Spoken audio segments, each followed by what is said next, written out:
Hey everyone, welcome to my channel. Today, I want to share a story that will take you on a journey of betrayal, secrets, and unimaginable revenge.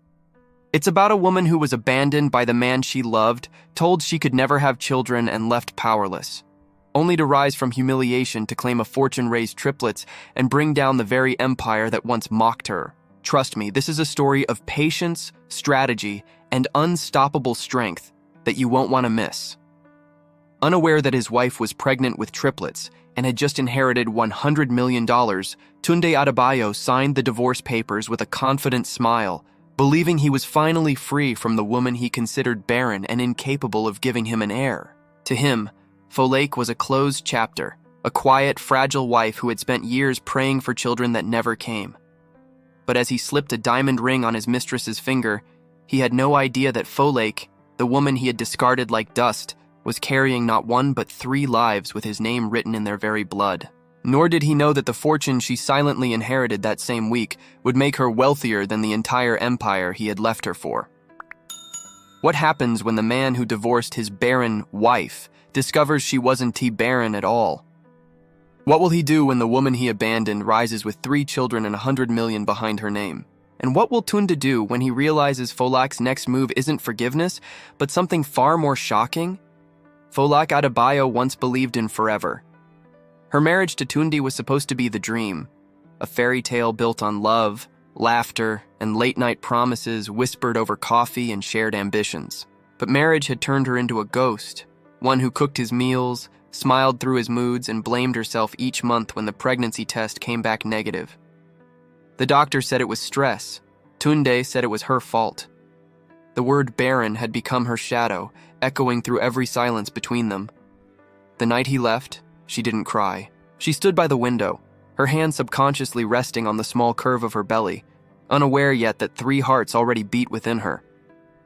The storm outside mirrored the one building in her chest. Lightning flashed, illuminating the divorce papers on the table, his ring beside them like a mockery of everything they once promised. Tunde had already moved on to Amara Obafemi, the woman he claimed understood him. Folake remembered Amara's sharp, smug smile, confident and certain. Weeks later, when the doctor confirmed she was pregnant, Folake sat in stunned silence. The world blurred, sound disappeared, and for the first time in years, her tears weren't of pain. They were of disbelief. She had life within her. 3 lives, triplets. The word alone felt like both a miracle and a secret weapon. But she said nothing. The man who had humiliated her didn't deserve to know the gift he had thrown away. When her father died shortly after, grief tangled with the fragile joy growing inside her. At the reading of the will, she sat quietly at the long mahogany table, surrounded by lawyers and relatives whispering about her failed marriage. But when her name was called, "To my daughter, Folake Adebayo, I leave my controlling shares and assets of Adebayo Holdings, estimated at $100 million. The room fell silent. Her fingers trembled as she signed the inheritance papers. In that moment, something inside her shifted. She was no longer the woman begging for love. She was a woman with power, wealth, and a reason to fight back. 6 months later, the world knew her as Ifeoma Nwosu. The change wasn't sudden. It was strategic. She had taken her mother's maiden name, moved to the city, and quietly invested her inheritance under Adebayo Holdings' umbrella.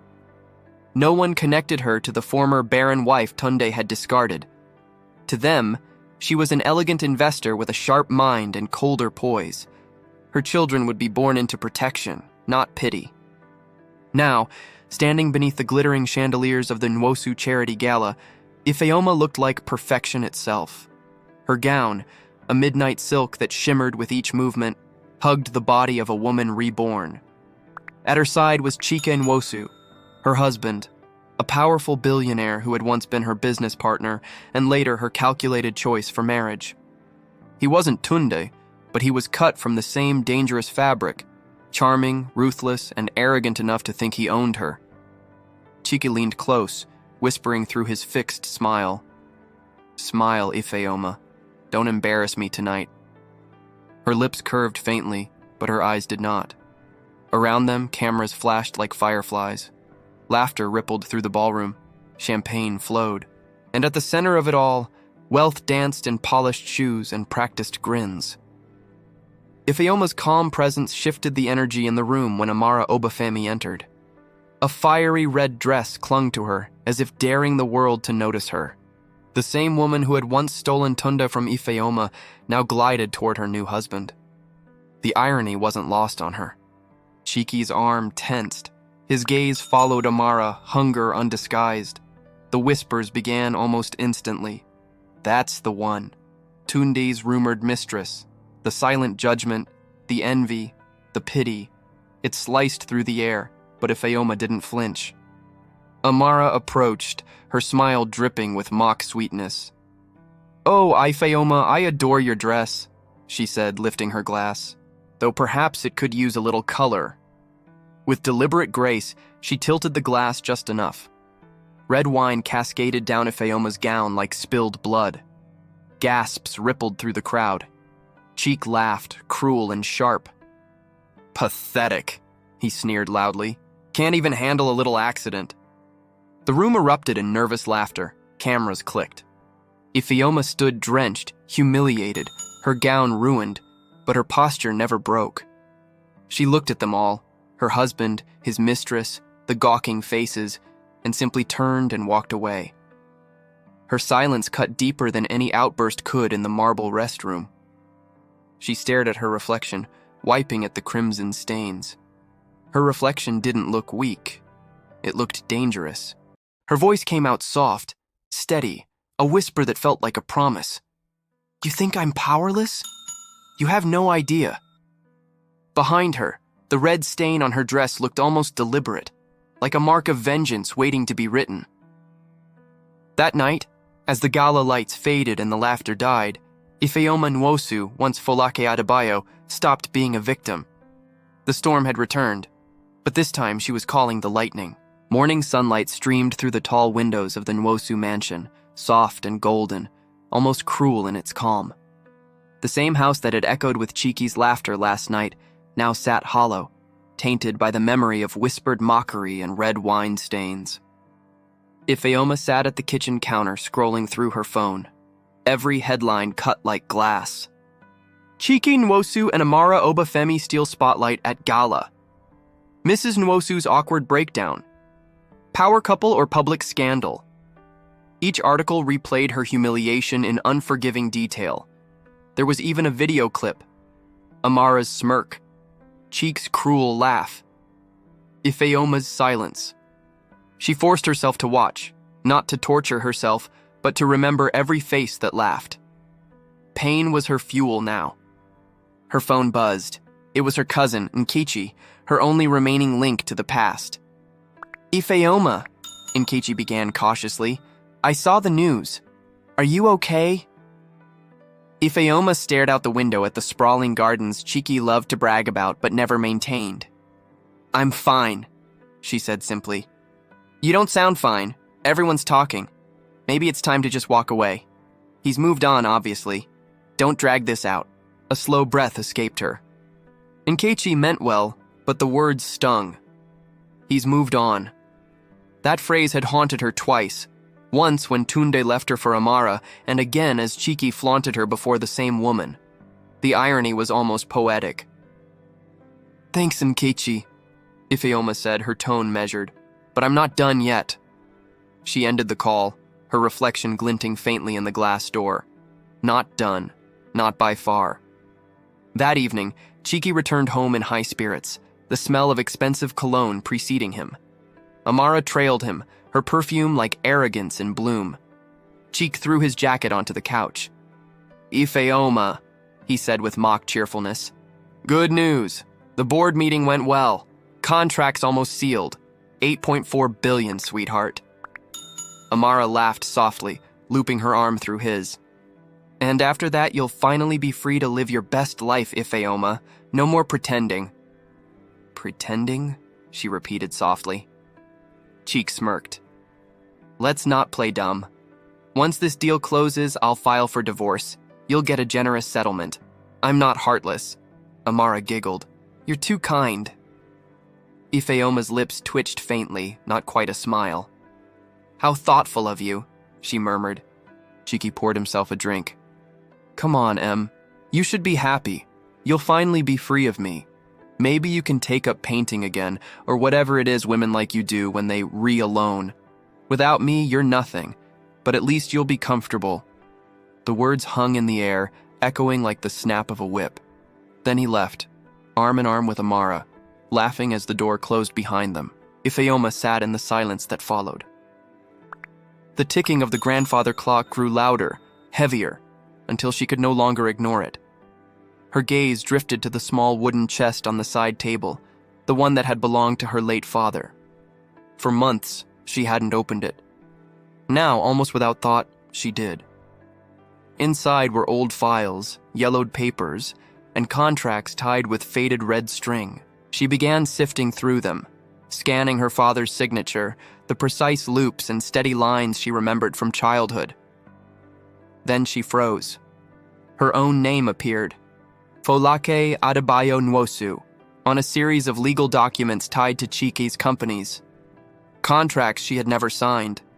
Agreements transferring control of assets, patents, and shares, all tied to Adebayo Holdings, her inheritance. She flipped through each page, her pulse quickening. The signatures looked real, but they weren't hers. They were perfect forgeries. Every deal Chiki had made, every empire he'd built, rested on forged authorization from her name.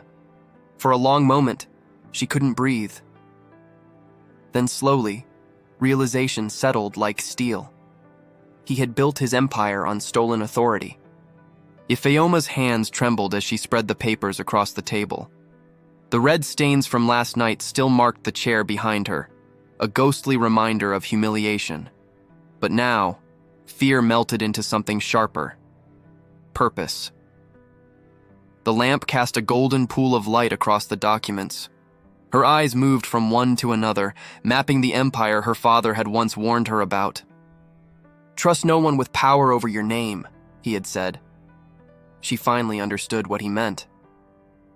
When dawn broke, Ifeoma was still there, hair loose around her face, eyes rimmed with exhaustion, burning with focus.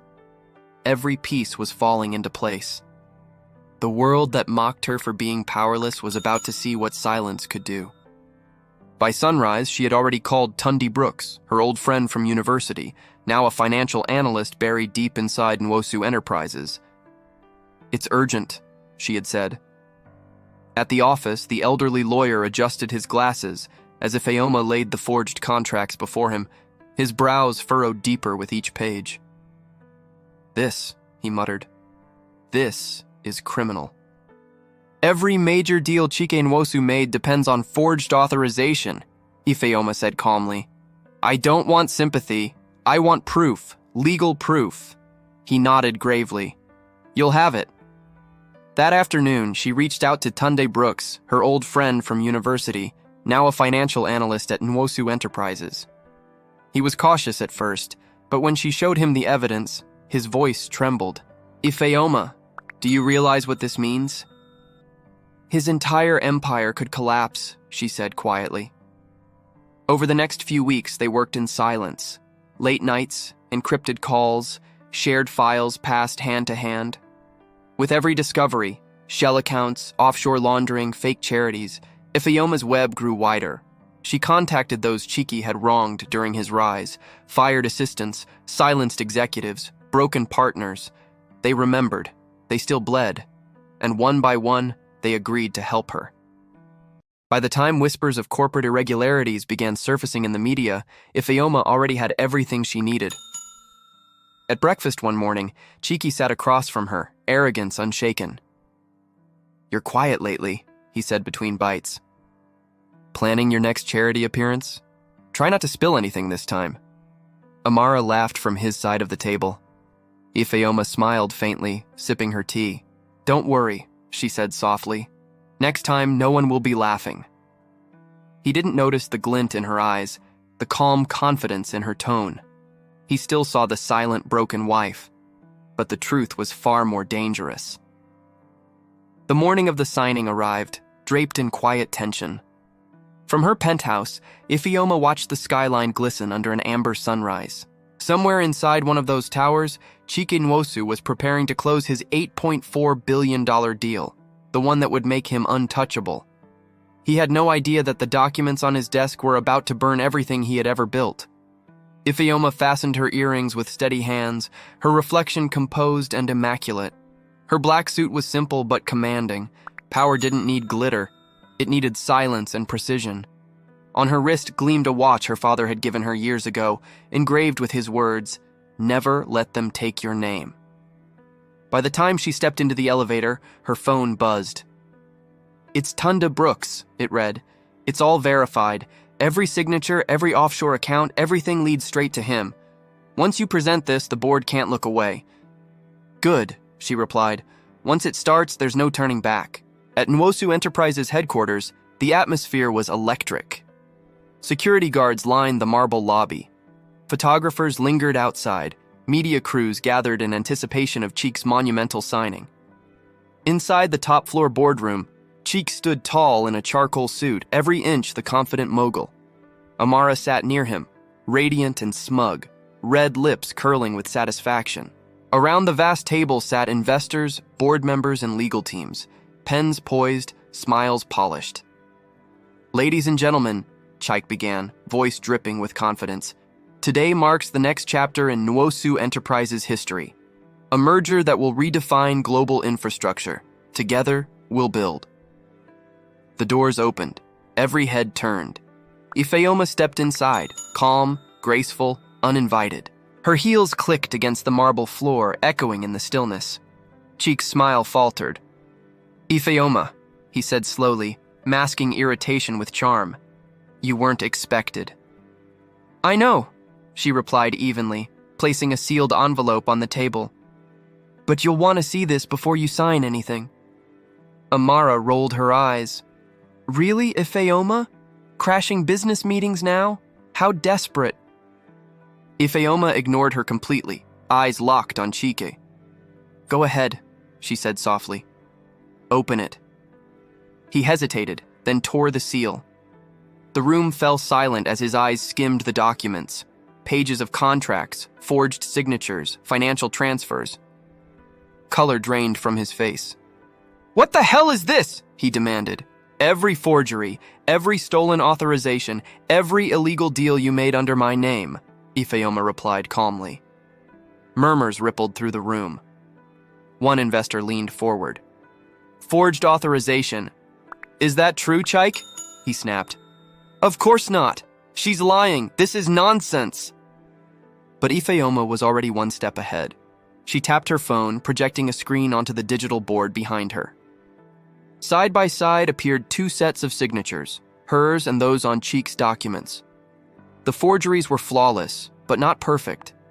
Subtle inconsistencies, identical ink patterns, overlapping timestamps, all highlighted, verified by a third-party forensic analyst. "Every transaction tied to Adebayo Holdings was executed using my name without my consent," she continued. "Which means every deal you've made under those authorizations is legally void. Proceed with this signing, and I'll forward these documents to the SEC, the Department of Justice, and every major shareholder. Or halt it now, conduct a forensic review, and save what's left of your reputations." The room exploded with murmurs. Investors whispered urgently. Someone demanded a recess. The chairman, a stoic man named Obiora, finally spoke. "Until this matter is clarified, this deal is suspended, effective immediately." Chike slammed his hand on the table. "You can't do this! I built this company from the ground up!" Ifeoma's voice was ice. "On my father's foundation, on my inheritance, on my name." He rounded on her, eyes burning. "You think you can destroy me?" "No," she said softly.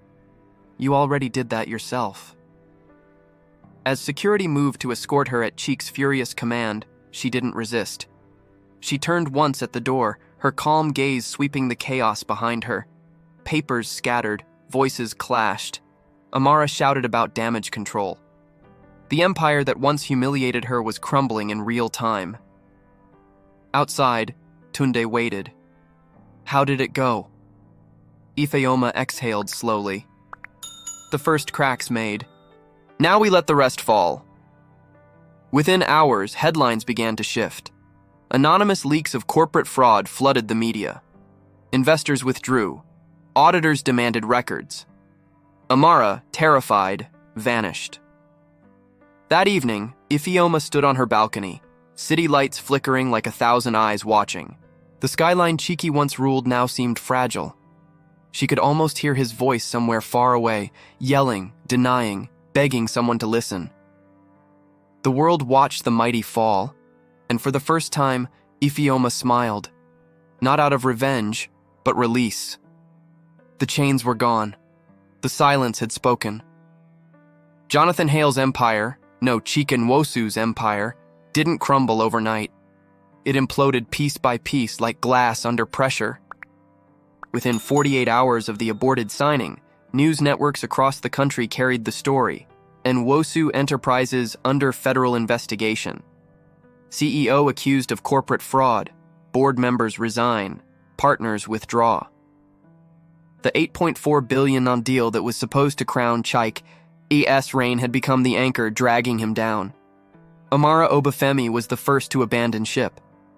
When subpoenas arrived, she walked into a private meeting with investigators, eyes swollen from tears, her loyalty dissolving under fear. She told them everything: the offshore accounts, bribed auditors, secret foundations where Chike funneled stolen funds. She handed over the digital keys he thought only he possessed. By the time Chike found out, it was too late. His empire was frozen, his name plastered across headlines as a fraud. He tried to call Amara, but her number had been disconnected. He tried to reach the board, but his access was revoked. Even his most loyal aides had vanished. The man who once commanded entire rooms now sat alone in the mansion's vast study, the same place he had mocked his wife. Empty liquor bottles lined the desk. His reflection in the window looked foreign, tired, unshaven, broken.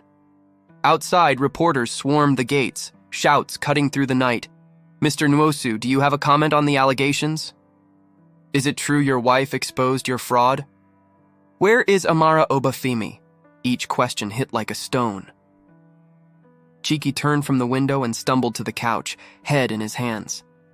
How did it all fall apart so fast? He thought of Ifeoma's face in the boardroom, calm, controlled, untouchable. Her silence had been terrifying, a weapon he had never seen before. For years he had thought her weakness was compliance. Now he understood it had been calculation. Somewhere deep down, he almost admired it. Almost. Days passed in chaos. Nwosu Enterprises was officially suspended under investigation. Stock values plummeted. Creditors called in debts.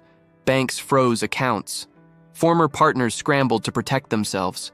And through it all, Ifeoma never spoke publicly. She didn't gloat. She didn't appear on television or issue statements. Her silence became its own thunder. The media painted her as the mysterious woman who brought down a billionaire, and in many ways, it wasn't far from the truth. When she finally agreed to a private meeting with the board, now under emergency restructuring, the atmosphere was reverent. Men who had once overlooked her now stood as if in the presence of someone they should never have underestimated. Obiora, the chairman who had suspended the signing, rose to greet her. "Mrs. Nwosu," he said formally, "on behalf of the board, we owe you an apology, and perhaps more than that. It appears your father's assets were fraudulently seized under Chike's direction. As of this morning, they have been reinstated to your ownership." Ifeoma nodded once, expression steady. "Thank you. My father built Adebayo Holdings on integrity. I intend to restore it to what it was meant to be." There was a pause. Then Obiora said quietly, "The public will want a statement." Ifeoma smiled faintly. "They'll have one soon. Not from me. From the results." When she left the building, reporters surged forward, cameras flashing. She didn't stop or speak. The only sound was the clicking of her heels, sharp, deliberate, echoing against the marble floor like punctuation to a story only she fully understood. That evening, Chike appeared at the gates of the mansion he no longer owned. Rain poured, soaking his suit, plastering his hair against his forehead. His once commanding voice had become a rasp. "Ifeoma!" he shouted, clutching the iron bars. "Please, just talk to me!" From the upstairs window, Ifeoma stood motionless, watching him through the rain. He looked small, drenched, stripped of everything but regret. Cameras flashed from the road as reporters recorded every pitiful word. "Ifeoma, I'm sorry," he cried. I lost everything. You have to help me. Please, you're the only one who can fix this." Her gaze didn't waver. The woman he had once humiliated at the gala, the one he called pathetic, worthless, now stood untouchable. The tables had turned completely. Cheeky fell to his knees in the mud, voice breaking. "You ruined me." She didn't open the window. She didn't raise her voice. She simply said, soft enough that only she could hear herself, "No, Cheek, you ruined yourself." Then, with quiet precision, she repeated his old words, the ones that had haunted her. Pathetic. Worthless. Inside, the mansion felt different. Her children's laughter echoed faintly down the hall, 3 bright voices full of life. Triplets born out of the love she had been told she'd never have. They didn't know the wars their mother had fought, the storm she had endured, or the legacy she had reclaimed. In the study that had once belonged to Cheek, Ifeoma now sat behind her father's restored desk, the Adebayo crest proudly displayed on the wall behind her, no longer stolen, no longer silenced. Her posture was calm, expression serene. On the desk lay an old photo of her father and herself, smiling on a sunny day, long before betrayal had entered her world. The board had asked her to resume leadership of Adebayo Holdings. She accepted. Under her name, the company began anew. Ethical, visionary, unstoppable. Investors who once bowed to Chike now sought her counsel. In the business magazines that followed, the headlines told a different story. From humiliation to power, Ifeoma Nwosu reclaims her legacy. The silent storm, how a woman turned betrayal into an empire. But Ifeoma didn't read them. She didn't need validation. Power, she had learned, wasn't about revenge, it was about control, and she finally had it. Late one night, as the city lights flickered outside her window, she caught her reflection in the tall mirror, the same mirror she had once stared into, covered in red wine, whispering that she was powerless. Now, that reflection stared back, unflinching, confident, strong, unstoppable. She smiled faintly. The storm had passed, but its echo remained in her eyes. She turned away from the mirror, walking toward her children's laughter, toward the life she had rebuilt, not out of anger, but resilience. Behind her, the mirror caught the faintest shimmer of light from the chandelier, as if the universe itself bowed in quiet acknowledgement. The woman once mocked as barren, humiliated as worthless, had rewritten her story, not through fury, but through silence, strategy, and strength. And in that silence, Ifeoma Nwosu became history. And that's the incredible story of Ifeoma Nwosu, a woman who turned betrayal into power, silence into strategy, and humiliation into an empire. If you enjoyed this story and want to hear more tales of resilience, revenge, and unexpected triumph, make sure to like, subscribe, and hit the notification bell so you don't miss what's coming next. Trust me, you won't want to miss the next story. If you enjoyed this story, make sure you subscribe, turn on the notification bell, and share with your friends and family so you don't miss the next powerful story coming your way. Drop a heart and comment, like and subscribe my channel, and visit my channel for more interesting stories videos.